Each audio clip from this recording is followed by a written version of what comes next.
कोल्हापुरात दुचाकीचे बेकायदेशीर कर्कश सायलेन्सर गेल्या 3 महिन्यात कोल्हापूर वाहतूक पोलीस कार्यालयाने जप्त केले होते। आज दसरा चौकात ते बुलडोजर खाली चिरडण्यात आले।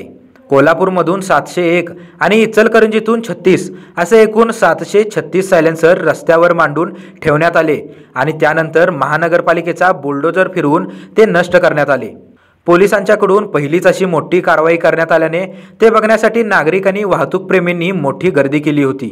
यावेळी प्रभारी पोलीस निरीक्षक नंदकुमार मोरे यांनी या दुचाकीस्वारांकडून एकूण 12,33,000 रुपये दंडही वसूल करण्यात आला असल्याचे सांगितले। तसेच आगामी काळात असे सायलेन्सर बनवणारे मेकॅनिक तसेच विक्रेते यांच्यावरही कारवाई करणार असल्याचे पोलीस अधिकारी अजित टिके यांनी सांगितले। माननीय पोलीस अधीक्षक कोल्हापूर यांच्या आदेशाप्रमाणे आणि सूचनेप्रमाणे कोल्हापूर शहर ट्रॅफिक ब्रँच आणि इचलकरंजी ट्रॅफिक ब्रँच यांना आदेश देण्यात आले होते की शहरामध्ये जे काही मॉडिफाईड सायलेन्सर आहेत हे सायलेन्सर लावून जे युवक फिरत आहेत त्यांच्यावर कडक कारवाई करण्याबाबतचे आदेश माननीय पोलीस अधीक्षक यांनी दिले होते।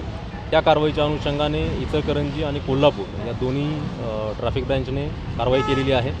या कारवाईमध्ये 1200 वाहनांवर कारवाई केलेली आहे। साधारणतः 12 लाख रुपयाचा मुद्देमालसुद्धा यामध्ये जप्त करण्यात आलेला आहे।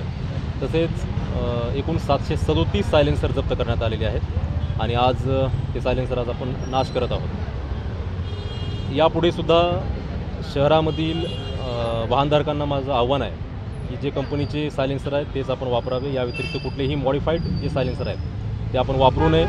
यामुळे ध्वनी प्रदूषण होतं, ज्येष्ठ नागरिक आहेत, विद्यार्थी आहेत, यांना त्याचा त्रास होतो।